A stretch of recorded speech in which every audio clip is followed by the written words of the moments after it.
Libra, welcome to your monthly horoscope for April 2026. My name's Adina. I'm an intuitive astrologer. Libra, this is a month where you may be making some really important relationship decisions and also important financial and life direction decisions. There is a lot of transformation energy this month, but transformation always happens when we are outgrowing an old version of our life. So let's get right into this. Now, before we get into it, make sure you subscribe if you align with my energy and enjoy my content. I do break these horoscopes down by week and I select a chart for each week to give you a visual. So as soon as we come into the month on the 1st, we have the full moon in Libra. This is the most important full moon because it is in your sign, your first house. This is a personal full moon. This is about you, your identity, your needs, your direction, and who you are becoming. Full moons bring realizations, endings, and turning points. And so this can be you changing your appearance, changing your direction, maybe starting a relationship or ending a relationship. This can be you finally realizing what you want and changing your life direction in some way. Because the moon is in your first house and the sun is in your seventh house. This is you and your relationships. This is your relationship axis. And so there could be something highlighted here when it has to do with you and your partnerships, whether it has to do with boundaries or a lack of boundaries. But this is when something can come to light. Now, if you want to take a deeper dive into this full moon energy, I have a separate forecast on my YouTube channel. You can definitely check that out. I go over the chart for the full moon and also into all 12 rising signs. Now, on April 3rd, we have Mercury forming a trine to Jupiter. So, Mercury is in your sixth house of work, health, and daily routine, forming a trine to Jupiter in your 10th house of career and public reputation. Now, this is the final trine between Mercury and Jupiter because of the Mercury retrograde. So, this can have to do with something you've already been navigating or something that's already come to your awareness that has to do with your career, possibly maybe hearing of a raise or a promotion or asking for a raise or a promotion. And now it finally happens. Like the very first trine happened back in February. And then we had a trine on March 9th. Mercury was retrograde, and so is Jupiter. So this is now when they are both direct. We now have Mercury direct, we have Jupiter direct. So this is where you put the pieces together, things finally gain some clarity and understanding, and there's finally some forward movement here. Also, on this day, we have Venus square Pluto. So, Venus is your chart ruler, and so this can be quite intense. Venus is in your eighth house of shared finances, debt, loans, taxes, and inheritance, your partner's finances. The eighth house also rules psychological healing and transformation. This can trigger some power and control dynamics, some intense healing that is taking place, or some intense situations. There could be some power struggles within your partnerships, or there could be power and control when it has to do with finances in some way, relationships. And so this can be quite intense. However, for some Libras, this can be, a breakthrough or transformation forming through the challenge or experience or whatever is activated with this square. Now, on April 5th, we have the sun forming a square to Jupiter. The sun is in your seventh house, squaring Jupiter in your 10th. And so there could be some intense situation showing up within a relationship, a coworker, a boss, something possibly at work. This could also feel like overwhelm, like maybe your job is becoming overwhelming, or maybe your relationship is becoming very heavy. This could be, maybe something within the relationship affecting your job or vice versa. The sun also rules your 11th house of friendships, social circles, social media. So there may also be something showing up around friendships that you're having to navigate, or maybe even something online. This can be overcommitting too, like getting in way over your head, like promising too much, but not being able to deliver, becoming very overwhelmed. And so also just kind of be a little bit mindful of that. Then on April 6th, we have Venus forming a sextile to the North Node and trine the South Node. So this is a very fated karmic energy. So Venus in Taurus is in the eighth house. And you have your south node here in the 12th and your north node here in the 6th house. Now, the lunar nodes entered Virgo and Pisces back January 2025. So this could have to do with something you've already been navigating for about a year, but this could also have to do with some opportunity coming in around your work or around your health, maybe a health realization, or maybe this is when you finally start to make those changes towards a healthier lifestyle, or this could be again an opportunity coming in for work, something with a coworker, something with employees, something with pets. Either way, sextiles are opportunities. They do require you to take action, where trines are just kind of, they just happen. They're just easy flowing energies that just kind of come in. You don't really have to take actions with trines. So the south node is represents our comfort zone. And so when we have the south node transiting our chart, usually that south node stirs up what needs to be transformed, what we need to let go of because we've gotten way too comfortable and we need to grow in that area of life. So this being in your 12th house, I mean, if you're a homebody, let's just say you're a Libra that likes to stay at home, you don't like to go out. And I'm just using this as an example. There could be a lot going on right now, kind of pushing you out of your comfort zone, trying pushing you out into the world, changing that daily routine in some way. That's just one example. But this is where you can just be really, releasing something and letting go of something that you've outgrown. And then we get to the second week of April, and on the 9th, we finally are done with the Mercury retrograde energy. Mercury leaves shadow. So this is where we are finally clear. Whatever we've been navigating in this area of life since February, there's finally an understanding, clarity, and forward movement. And so you had that Mercury retrograde in your 6th house of work, health, daily routine, pets, your day-to-day duties, your habits, what you're doing on a day-to-day basis. Also, coworkers and employees are in that 6th house. And so there was some reevaluation going on or some confusion. Maybe there was something going on with your health or at work or, your routine in some way, or maybe even your pet. And so now, there's going to be some better understandings and clarity. Also on the 9th, we have Mars entering Aries. So Mars is going to enter your 7th house. And as you can see, there's already quite a lot of energy in that 7th house of relationships. So relationships is quite a big focus for this month. When Mars enters the 7th house, this can be very passionate energy. However, just like everything in astrology, there is negative and positive, higher expressions and lower expressions to everything, right? So, yes, Mars rules passion and our motivation, willpower, and drive, but Mars also rules anger, aggression, and conflict. So, we do have to watch for that, arguments within partnerships. Mars also separates and severs things. And so sometimes, Mars entering the 7th house can cut somebody out of your life, whether it's you or them, that's always a possibility. If you're in a relationship that's kind of been on the rocks for a little bit, maybe this is where that breaking point happens. Also, too, because we have a couple other interesting transits, like we're eventually going to have Mars form a conjunction to Saturn. And so I would say, depending on your relationship, if you're in a really solid partnership, then you have nothing to worry about. But if you're in a relationship that's been on the rocks, this is literally the month that, can be the breaking point. On the 13th, Mars is going to form a conjunction to Neptune. This is where there could be some confusion with a partner, confusion even with any one on one connection.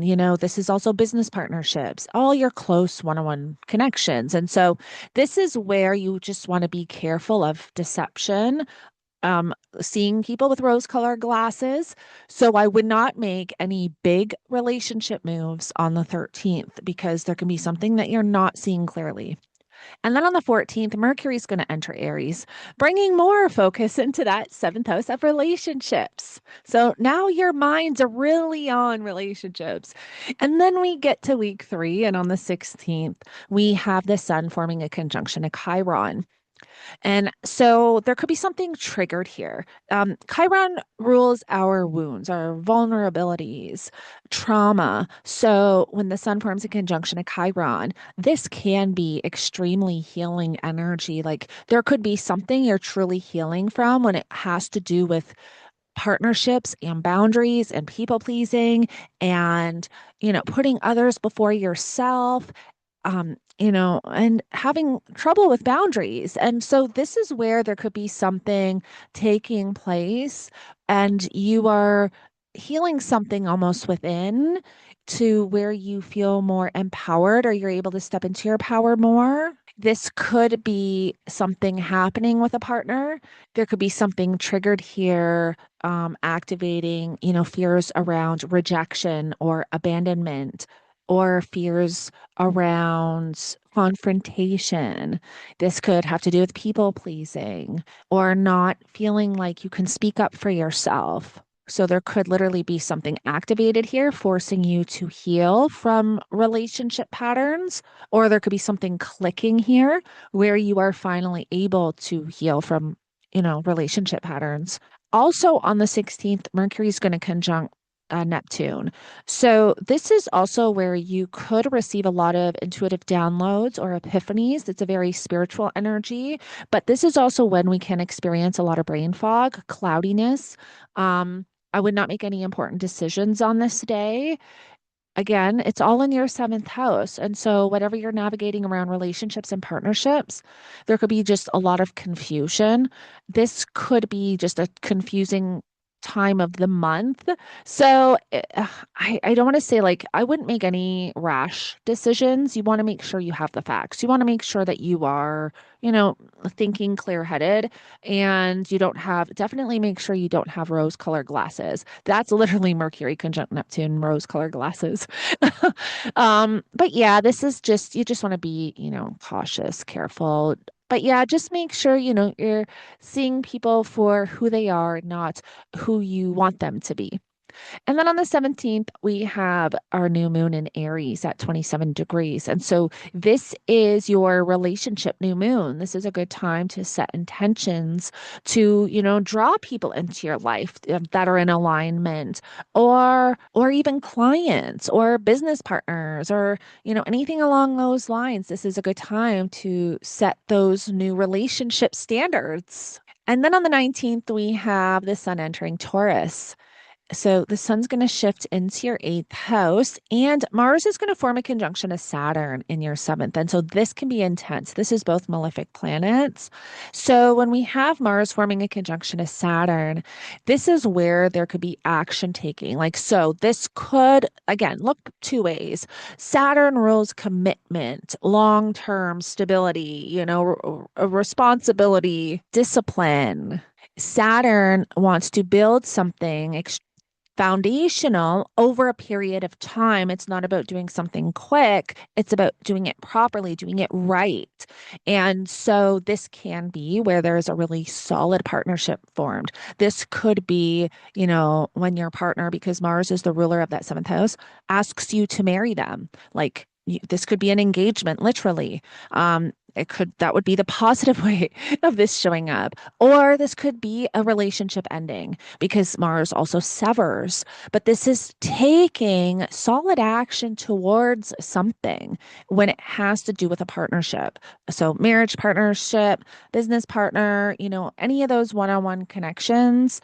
This is where there is, something taking place. There's a decision being made on this day. And then on the 20th, we have Mercury forming a conjunction to Mars. And so we do want to watch for, again, arguments, conflict, anger, aggression, all that stuff. Mercury's in the seventh house. You could be busy. You could be dealing with a lot of people at this time, or you could just be dealing with one specific partner. Yeah, this is an energy where you just want to, watch for arguments. You could be a little bit impatient, a little bit impulsive. Then we get to the fourth weekend on the 23rd. Venus is going to form a conjunction to Uranus. And so this is your chart ruler. So you do want to be a little bit careful because Uranus is very unpredictable. Uranus rules accidents and unexpectedness. So this is still going to happen though in Taurus before Uranus shifts into Gemini. So this could have to do with your finances. Maybe a bill comes in you forgot to pay or that's unexpected. This could have to do with even you getting money unexpectedly. But just be careful because it is Uranus. But I mean, this could be some level of an awakening or enlightenment of some kind. So the 23rd is a day to be aware of one way or another because it's your chart ruler forming a conjunction to Uranus, and Uranus is the great awakener, but Uranus also rules, chaos and disruption. So we have to be prepared, you know. And then on the 23rd, 24th, Venus is going to enter Gemini. And it's 23rd, 24th because literally where I'm at, Venus shifts into Gemini at midnight. So depending on your time zone will depend on exactly what day that is. But Venus is going to enter Gemini and shift into your ninth house. And the ninth house rules, the bigger picture, higher knowledge, higher wisdom, long distance travel, your religious beliefs, your beliefs in general, your philosophical beliefs. Also, astrology is in the ninth house. And so you can really be focusing more on your beliefs or life direction, wanting to change your life direction in some way. I will say that I am just finishing my Uranus transit through the ninth house. And when Uranus entered my ninth house, this whole time I had a spiritual awakening. This is when I experienced my very first spiritual awakening, and it's been a journey ever since Uranus first entered. So that was 8 years ago. So I can just tell you because I'm just ending the transit. And so, yeah, it'll be exciting to see what Uranus shakes up here. Um, which Uranus enters Gemini on the 25th. So Uranus, we want to remember, is an outer planet. And so this isn't change that's going to happen within a day or a week or a month or a year. This is gradual change but I guarantee you, your belief systems and worldview is going to be very different 8 years from now because Uranus is going to completely shake it up. But it's exciting. It's exciting. And then we also have on the 25th, the Sun square Pluto. And so this, again, can be, some power and control dynamics. The Sun rules your 11th house of friendships and social circles and social media. So the Sun's also going to be in your 8th house of your shared resources and money coming in from um, your partner's finances and money coming in from outside resources. So this could be, yeah, power dynamics around finances or friendships. Even Pluto is the co-ruler of your second house, of your money, your finances, your values. So this could even be something you're having to address or that's becoming a bit heavy around self-worth issues, possibly how you feel about yourself, the value you place upon yourself could also be activated. I'm sure for some of you it will too with whatever's going on in the seventh, there could be some major transformation taking place where you are going to have to choose you or someone else. And it could be, hard, but there's going to be a breakthrough and transformation through the challenge. And that's not going to be everybody, but it could be a few of you. And so, it's just something else to be a bit mindful of. Then on the 26th, we've got Mercury squared Jupiter. And so Mercury's going to be in your seventh house squaring Jupiter in the 10th. And so this could be, again, mental overload. Mercury also rules your ninth house of the higher education, higher knowledge, and all those ninth house themes and topics. And so there could be something around those ninth house themes and topics that's becoming a lot too much. We want to remember squares to Jupiter usually signify like too much of something. Something can become very overwhelming. And so, I mean, for some of you, it could just be a lot of conflict this month with a relationship that's becoming like really heavy.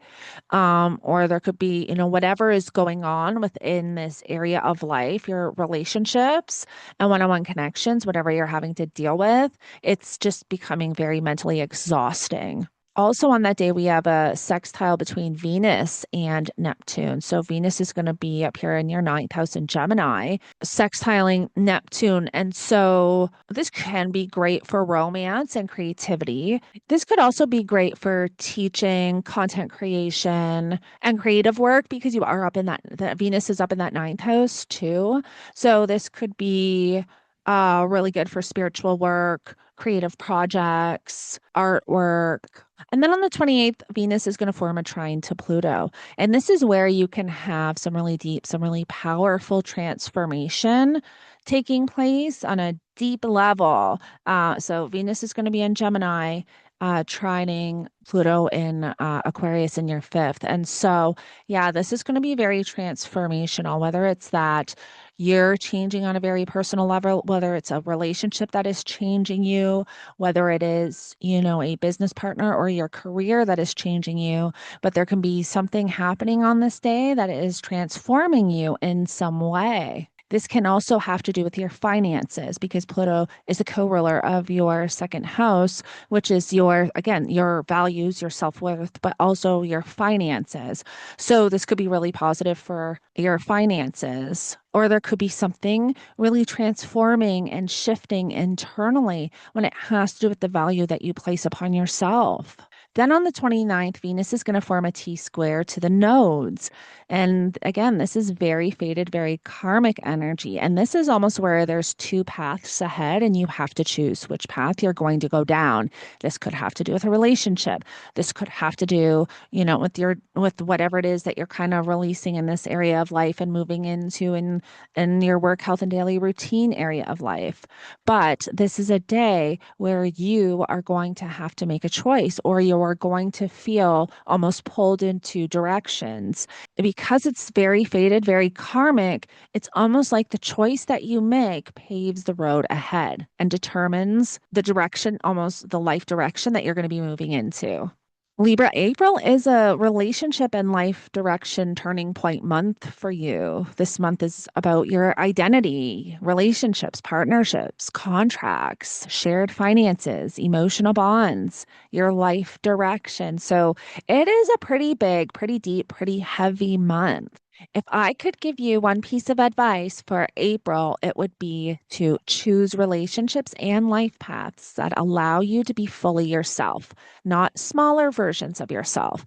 April is a decision month and a turning point month for you. So I do hope this helps you navigate the energy for this month. And let me know in the comments below how this month turns out for you. And don't forget to like this video and subscribe if you align with my energy and enjoy my content. Also, if you're interested in booking a pre-recorded reading with me, I structure my readings exactly how I structure my YouTube videos. Only it's your chart. So whether you get a birth chart reading or solar return, lunar return, it's your chart, and I walk you through how I put the pieces together and how I am interpreting all the energy. And so it's not just a reading, but it is a learning and teaching tool that you can keep forever. So I will have that information in the description below if you would like to book that.